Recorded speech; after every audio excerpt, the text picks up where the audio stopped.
Hi there.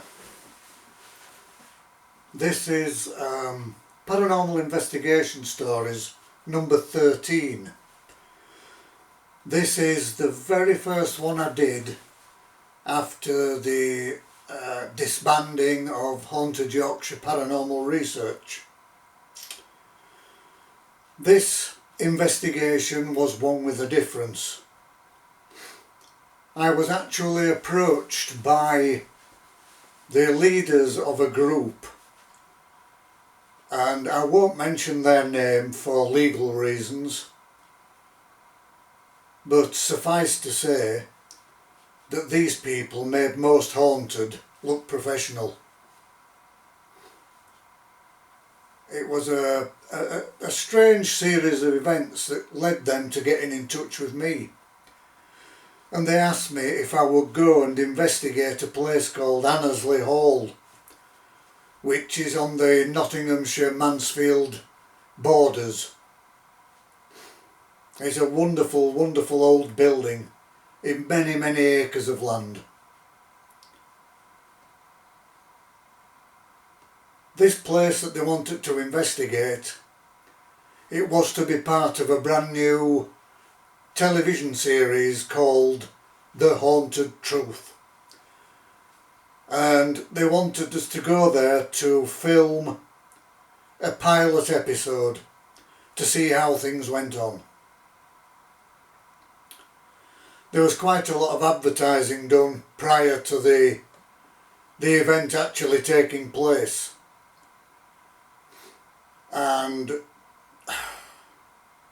they actually stated in their advertisements that Daniela Westbrook would be there, Phil Wyman would be there,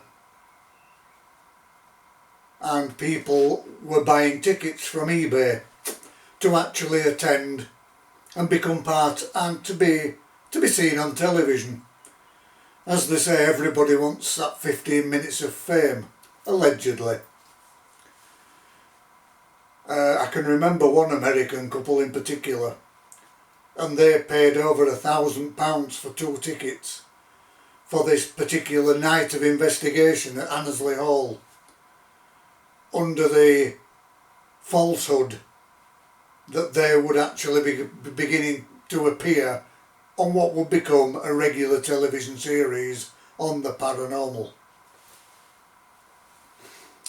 All the lighting men were there, the cameras were there. They had us walking up and down, introducing ourselves on camera, stating what we did, etc. I remember on arrival just driving up this really long driveway through an arch of what I could only describe as outbuildings with a clock tower leading up to the main hall. And before you reached the hall there was a large circular, what used to be a fountain when the house was actually lived in. We entered through the old door and there was a roaring fire going, which had been started by the then caretaker, a guy called Dick Starr, which a lot of people found amusing, and asked if we were actually doing a porno movie because of his name. Anyhow, Dick had worked at the hall for many, many years, and he was an employee of the Chaworth Musters family who actually owned the hall. And when we went back into the history of the hall itself, we were made aware of a certain Mary Chaworth, who was the niece of the poet Lord Byron. He lived in a nearby Newstead Abbey, and he would often come and visit. In fact, he even had his own bedroom there. And it's said in the readings of biographies of Byron that Mary was actually his first real true love.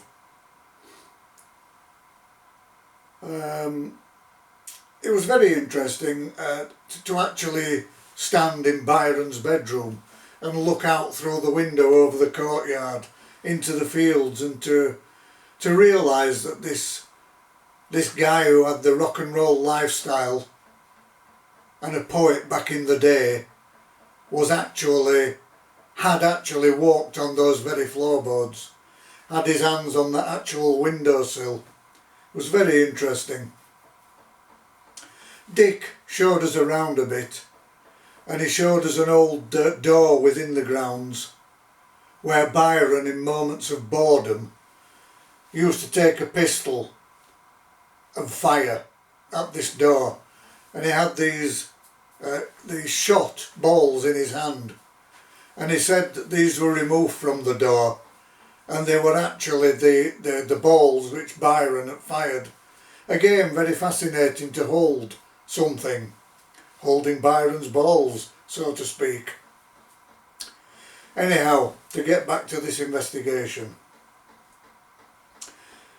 As I say, there was a lot of trickery involved in the advertising, a lot of lies in which people expected to see certain television stars who never turned up. A green room had been set up in one of the outbuildings, oddly enough next to possibly the most haunted part of Annesley Hall, where a young servant girl had actually hung herself from a staircase. And where this green room was, right next to it was another storage area, and in this area it was where it had been used as a mortuary, and lots of people had been eviscerated in that area. So that particular area held a lot of darkness and a lot of bad memories, and there is rumour, of course, that people who owned the hall back in time had actually killed people, servant girls who got pregnant, etc, etc. We left from there, we went back into the main hall. We had a wander around, and of course, with it being old and derelict, there was lots of dust, so therefore there were lots of orbs, lots of shadowy figures in corners. A mist seemed to roll over the floor, creating images, maybe just pareidolia. It was a strange investigation altogether, and not one that I'm proud to have been a part of. But I think it's important that I relate this one so people become more aware of what they're reading when they are planning on going on a ghost hunt, because not all is as it seems. Anyway, we went to a certain part of the area downstairs, and there was a barred door, and apparently this is where witches were held. Many years ago, of course, prior to being tried for witchcraft. And from there these poor unfortunate souls were taken out and they were hung. And he took us to the hanging tree, and this tree you could still see where the ropes had actually cut into the bark, and there was a lasting indentation to show of the horrors that had happened there in the past to these poor unfortunate women who were wrongly accused and wrongly tried in the name of God, and paid the ultimate price for perhaps giving out a few herbal remedies. Nothing any more serious than that. I actually took a picture of that hanging tree, and I didn't get the tree. I actually got an image of someone who was hanging, and it was quite a shock, quite surprising. I was working at the time with a medium called Cadel Chambers, and she was from the Nottinghamshire area, and Cadel looked at the image I'd downloaded, and she says, "You've definitely caught one swinging." Again, so very sad, but also that the need to be known was still there from this unfortunate victim. From there we went back into the hall and we were taken down into the cellar by Dick again. And this cellar held a completely different atmosphere. It was quite a heavy atmosphere down there, a sense and a feeling of dread. And we were told that there was like a tunnel which had been cemented up and bricked up in years gone by, because further through that tunnel there was a meeting room where people such as the Knights Templar had met, the Hellfire Club, and there were certain atrocities had been carried out deep into the bowels of Annesley Hall itself. And it had been bricked up for fear of all this evil emanating out into the building. We spoke to security men that were there, and the security men who actually were on guard in the building had said that they had seen so many things, so many strange things that they couldn't logic away. It had to be of a paranormal nature. One of them, I think, if I remember rightly, his name was Rob Vardy, and he told us that they'd placed a candle in the middle of the room and they'd asked any spirits there to alter the flame on the candle. And 3 of the guards who were there that night actually said that the flame had leapt at least a foot away from the candle before resting once again, and it really freaked them out. Anyway, the investigation started, and again, as I say, it's not something I was proud to be a part of, but this team who made Most Haunted look professional had their own medium, a lady at that point in time who was calling herself Sandra Carrington. It's hard for me to say, but she again was definitely not what she appeared to be, and that's all I wish to say about that. There was another guy in the team, a former soldier, and apparently wherever this guy went he became possessed. And this particular night was no different. Within 30 minutes of the investigation starting, he became possessed, frothing at the mouth, rolling on the floor, lashing out at people, and of course the security man came in, grabbed him and took him out, and it was kind of just so typical of a Most Haunted moment, if you like. And then from nowhere a stone was thrown, and that stone landed just at the side of myself and Rob Vardy, the security man. But it was obvious that the stone had been thrown by one of the team, because people had seen him throw it, basically. To which he said that it was actually, he didn't know what he was doing, he had done it under the power of spirit. Yeah, whatever. And I felt so sorry for all the paying guests. It was absolutely ridiculous what was going on. We went out into the gardens again, down to a summer house, and in this particular summer house, Cadell and I picked up on the fact that 2 children were buried underneath the summer house, and they were children of servants who had been killed way back in time when the house was first built. The whole area around the house seemed to emanate an evil presence, a nasty feeling altogether. We went from there into the outbuildings, and a lot of people freaked out there, particularly in the area where the young servant girl had hung herself, and in the area where people had been eviscerated during post-mortems, etc. One of the girls who was working in the green room at the time swears blind that somebody followed her, and she could feel his footsteps and hear his breath behind her as she walked back to the green room. Whether this was fact or just her mind playing tricks, not for me to say. Anyway, this particular team carried on, and the medium which they used, they had Sandra Caddington, another guy called John, and someone called Graham Lee, who stood there in this outer courtyard area and said, "I feel as though I am standing on top of 100 bodies, and I believe that I'm standing on a plague pit." Again, to which Dick Starr, the caretaker, confirmed that yes, there was a plague pit here within the grounds, and there were all those people within there. From there we went to the clock tower, which again was said to be very, very haunted.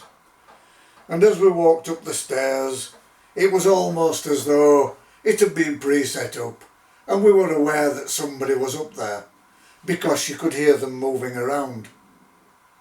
Now, it wasn't a spirit person, it was part of the team, and they were hidden right up in the top in the mechanism of the clock, which nobody could really see. And Sandra Barrows, the medium, said, "If there is anybody there, please can you make a noise?" To which we heard 2 taps. "So there is somebody here.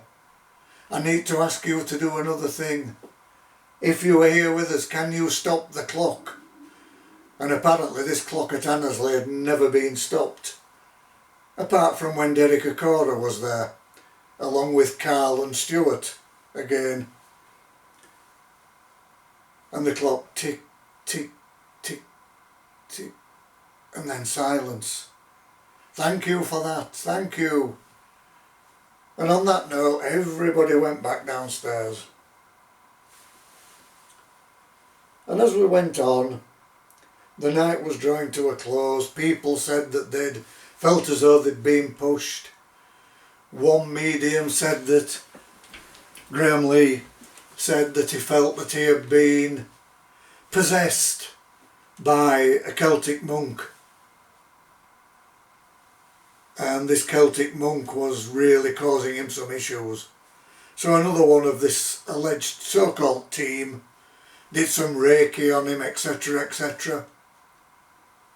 And he went back into the building, only to say that he had seen this small figure who had gone like this, to like a knife across his throat, to which he took to say that, "I'm going to kill you tonight."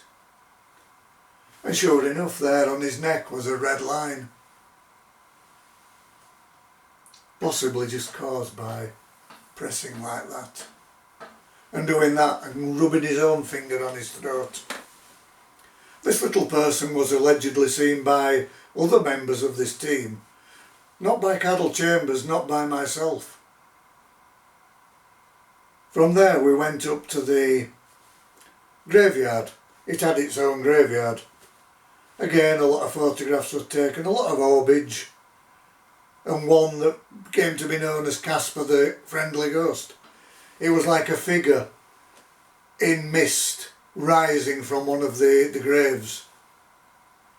And it was right next to a grave which had on it the King of Patagonia, who apparently one of the Chaworth Musters family back in time had actually been given the title of the King of Patagonia. As we looked down into back towards the hall, we could see people were getting restless, and as I say again, I really felt sorry for the fare paying people. There must have been at least 30 people, and this particular group must have made a lot of money that night. I wasn't being paid, Cadel wasn't being paid. It was just a matter of turning up and being there. And I suppose again for even Cadel and myself, it may have been that draw of the possibility of a future television series, which back in the day everybody wanted, because we were sick and tired of the antics of people like Most Haunted. I keep mentioning them, but they are the most well known, and it, 90% of it's total rubbish. Anyhow, as time went on, we found out that through a very disgruntled member of the team, that Graham Lee, Sandra Barrows and this other guy called John, I cannot remember his name, but they had actually been given by this team a script to follow, history and information on the building, the alleged ghosts within the building, even down to the plague pit, where Graham Lee had stood and said, "I'm sensing." He wasn't sensing at all. He had already been told, as had a lot of the other things that were spoken of that night. Cadell and I were disgusted, and we just walked away from it all. And as I say, it's a warning to people, perhaps like me and Cadell, don't be looking for fame. Don't seek it. If it comes, it comes. And also, more importantly, for people like you, who may need to, or feel the need, to go on a ghost hunt, to see a paranormal investigation with one of these television mediums, be very careful. It's not always what you read, and what is advertised is not always what you get. I can remember another occasion when this was so, and I think this group I will mention, they were called Dead Haunted Nights, and they were holding an investigation in the most haunted house in York, on Stonegate. It was opposite a pub called Ye Old Star Inn, and they had advertised that the television medium Ian Lawman would be present, and he would be conducting a séance, he would be conducting an Ouija session, etc, etc. I know this because I was there that night. I had taken someone along with me who was desperate to go to a paranormal investigation, despite my warnings of how many were not what they appeared to be. Anyway, I took this person along, and everyone that was gathered, again another 25 people, and I believe that night everyone had paid £99 for the pleasure of walking round this house in Stonegate, which you can normally walk round on your own for £6.99. Anyway, the appointed hour came when Ian Lawman was supposed to appear. He wasn't there. Again, false advertising, but these people get away with it, time and time again. I am glad that I've recalled this investigation that went on at Annesley Hall, because Annesley itself is a wonderful place to be, and if any one of you ever gets the chance to investigate Annesley, go for it. But just don't be fooled by these groups, because some of them, as I said before, are not what they seem. The next investigation I'm going to cover will be with a group called Spiritual Renaissance, who I joined shortly after the Annesley Hall farce. And we did an underground nuclear bunker at RAF Holmpton, which is in East Yorkshire near Withensea. We were the first ever team to investigate that bunker, and I will look forward to recalling the events of that night to you. Thank you all again for listening. If you like what you've heard, please subscribe to the channel, click like, hit the bell for updates. Again, if you've got any questions, I will answer wherever I am able to answer. And thank you again. Take care and stay safe. Namaste.